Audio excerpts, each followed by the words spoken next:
Hi guys, today we're going to talk about the quadratic formula. So this is something that we kind of touched on in the last set of notes when we discussed the discriminant and its importance to finding the nature of solutions. But we also talked about it last year and it appeared on your formula chart last year. And that quadratic formula is going to help us continue in our search for finding solutions to quadratics. We learned that you can factor a quadratic and set the factors equal to 0 and get solutions that way, but you can also use the quadratic formula. So we're going to talk about finding solutions with the quadratic formula, and we're also going to incorporate the discriminant discussion from the last set of notes. So our essential question today is, how do we solve a quadratic equation using the quadratic formula? And the second essential question is, how do the solutions relate to the discriminant?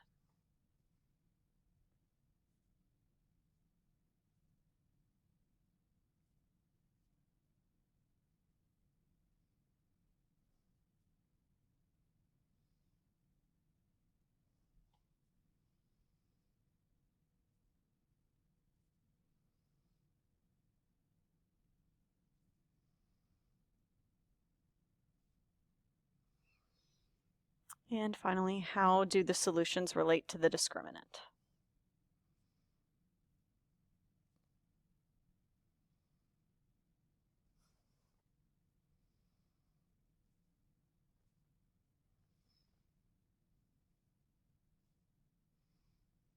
And I can tell that I'm going to need another pen, so I'm going to pause my video and go find a new pen. Okay, I got my new pen, and I'm actually going to go a little out of order here with what you see on the screen. So last time we talked about the discriminant, and remember that the discriminant, and I'm down here at the formula now, remember the discriminant is the radicand in the quadratic formula. That's the discriminant.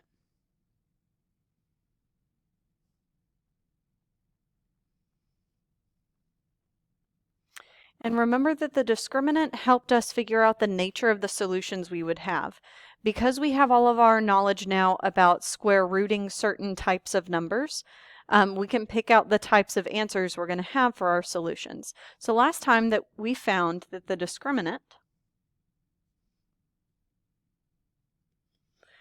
of these problems, and we did that by finding b squared minus 4ac, and the discriminant helps us determine the nature of the roots, also called solutions, zeros, and x-intercepts on a graph. So just a quick review. If the discriminant, b squared minus 4ac, is greater than 0, if it's positive, so I'm taking the square root of a positive answer, and it's a perfect square, so maybe it's 25 or 49 or 64 or 100. So if it's positive and a perfect square, then you're going to end up with 2 roots, because one of them you get when you add this and one you get when you subtract this. They're going to be real, not imaginary, because we have a positive radicand, and they're going to be rational, meaning an integer or a fraction. So they're going to be rational because we have a nice pretty number whenever we square root a perfect square. So they're going to be 2 real rational roots. Second, and 0, so it's still positive, but it's not a perfect square. Well, then we're still going to have 2 roots, and they're still going to be real because my discriminant is positive. I'm not square rooting something that's negative. But this time, instead of being rational, I can't square root a non-perfect square and get a really pretty number. It's going to be a decimal that just doesn't end, so it's going to be irrational. And I'll have 2 real irrational roots. Now, if the discriminant is actually equal to 0, well, if I take the square root of 0, what do I get? 0. And if I add 0 or subtract 0, it really doesn't matter. I'm going to get the same thing, so there's only going to be 1 root here. And because I don't have a negative under the radical, it's going to be a real root. And finally, let's say our discriminant is less than 0, so it's negative. That means I'm square rooting a negative number. And that means I need to take out the square root of -1, and that is I. So that leaves me with 2 complex or imaginary roots. because my discriminant is negative. So today we will find the solutions using the quadratic formula and see how it relates to the nature of the roots. Now hopefully, and maybe not, but hopefully these problems look a little familiar for you.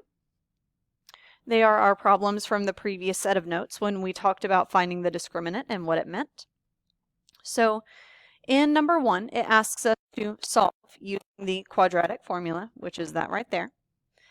So in order to put all the pieces in the right spot, I need to identify A, B, and C. Now you can either do a quick check and you can look at your last set of notes, or I can easily put my equation in standard form. Remember, standard form of a quadratic is ax squared plus bx plus c, and it must equal 0.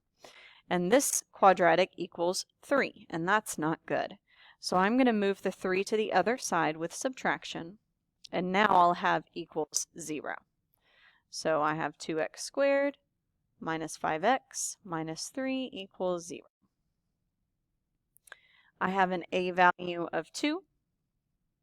I have a b value of negative 5. Remember to include your sign. And I have a c value of negative 3. Now when I write my quadratic formula, it's x equals negative b plus or minus the square root of b squared minus 4ac, which is the discriminant, all over 2a. Now, when you write negative b, and b is already negative, well, if I wrote negative 5, what is that? That's just a positive 5. So remember that whenever you write your next section of work, that negative 5 is really just positive 5. My next sign is a plus or minus. I have the square root.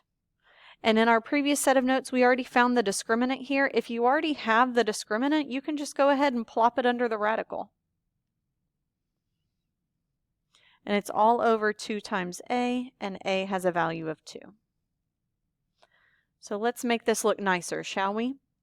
Negative 5 was really just 5. Plus or minus the square root of 49, which is 7. Divided by 2 times 2, which is 4. And now what happens? I can't do anything else until I deal with this. What does this mean? Well, it means split this into 2 problems. One of them uses the plus sign, 5 plus 7 over 4. And the other uses the minus sign, 5 minus 7 over 4. So if I use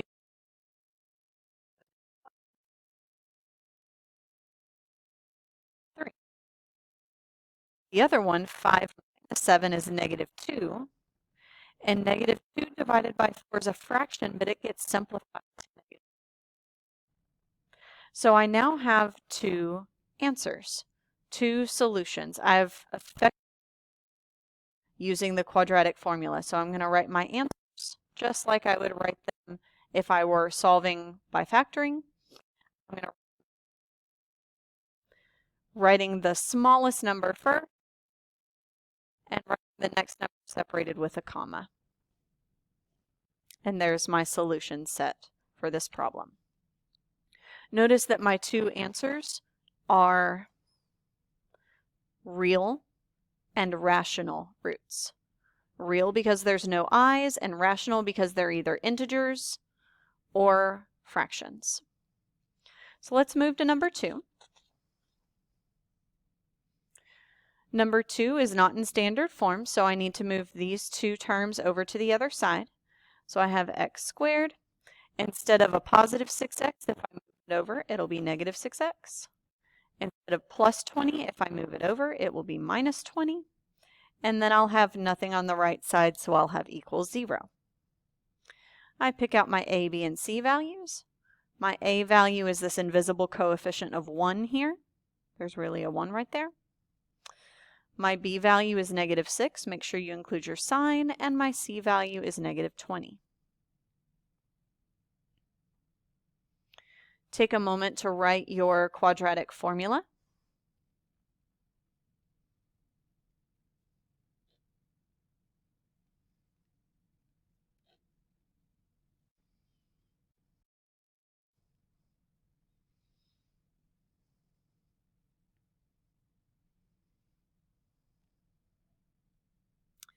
All right.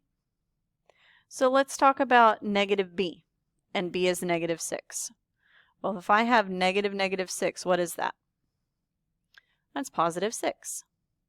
Plus or minus the square root of the discriminant, which is 116 from our previous problem. From our previous set of notes. Man, I can't talk today. And we're dividing by 2 times a, and the a value is 1.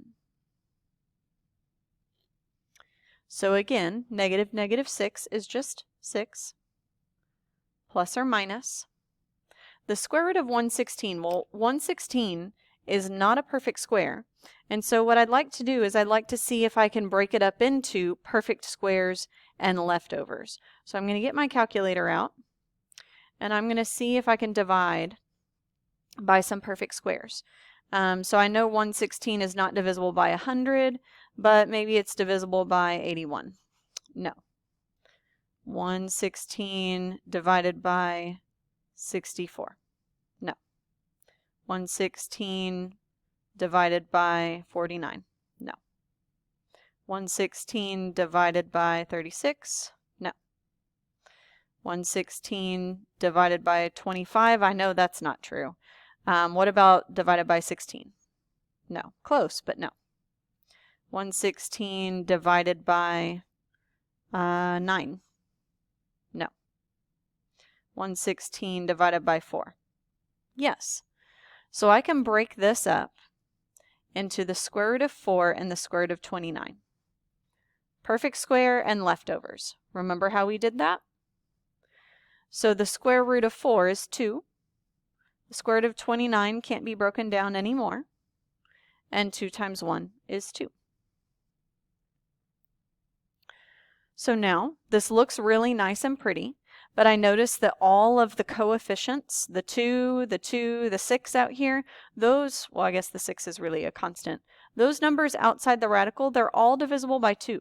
So if I divide 6 by 2, this becomes a 3 and a 1. If I divided 2 by 2, this becomes a 1 and a 1. So this is really 3 plus or minus 1 square root of 29. And if I were going to write this in a solution set, I'd say that my x values are equal to 3 minus the square root of 29 and 3 plus the square root of 29. Now, how did I get those two answers from this one answer? Well, it's simple. One of them I used the plus sign in the plus or minus, and the other one I used the minus sign. And they made the appearance here and here. Notice that the nature of the roots based on the discriminant was that I was going to have 2 of them, and I do. They were going to be real, which they are. There's no i's here.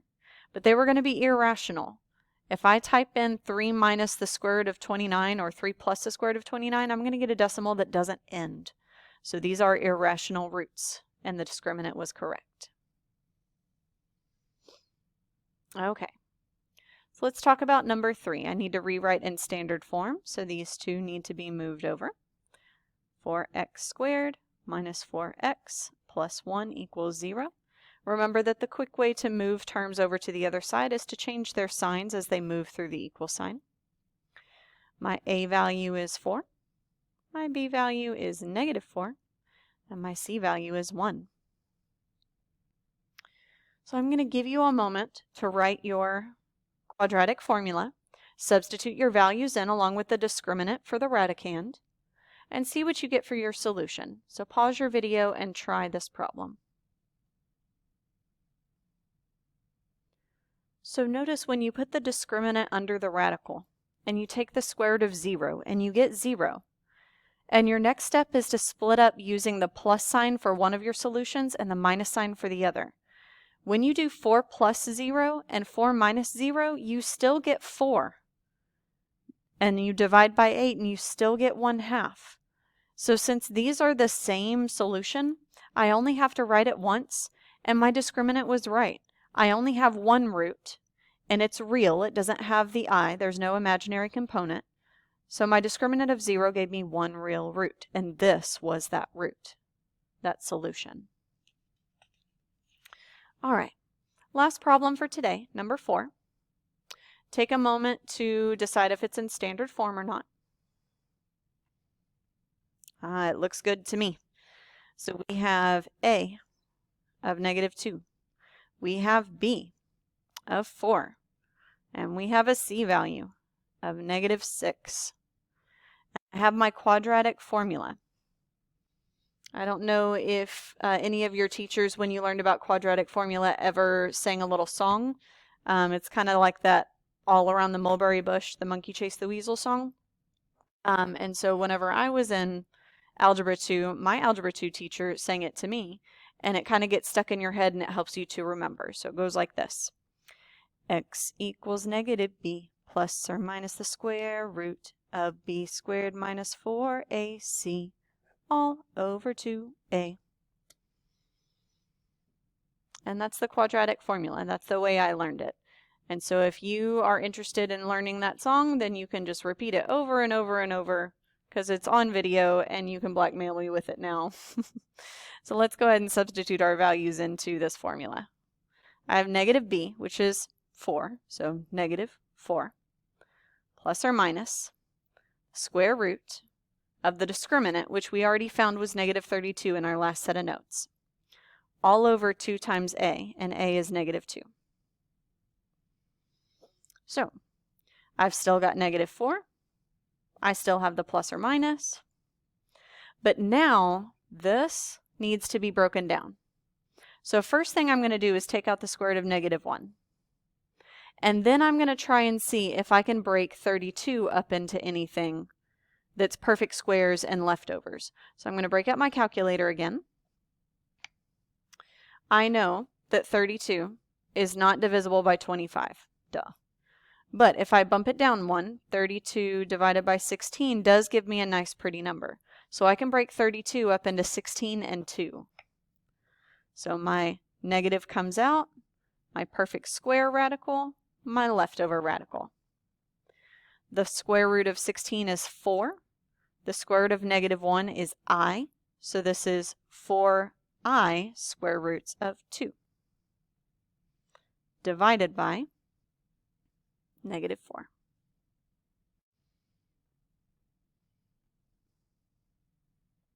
So let's see if we can divide by -4 here. So I have -4 divided by -4. That becomes 1 and 1. And I have 4 divided by -4. That becomes 1 and -1. So what I have, and this looks a little weird, we have 1 plus or minus -4i square roots of 2. But what happens if you add a negative? That becomes a minus sign. What happens if you subtract a negative? That becomes a plus sign. So really, this is still 1 plus or minus 4i square roots of 2. That is my answer. Oh no, wait a second. Where's my mistake? Can you find it? Let me highlight it for you. This was an unintentional mistake, a good learning moment. Look at that. That should have been -1. What did I say it was? -4, right? Well, that's not what we want. This should have been 1 plus or minus 1i square roots of 2. There we go. That's right. Do you think other people might have made that same mistake? Because I think they might. Be careful. So when I write my solution, I use the plus sign for one of my solutions and the minus sign for another. So I have 1 minus I square roots of 2, and I have 1 plus I square roots of 2.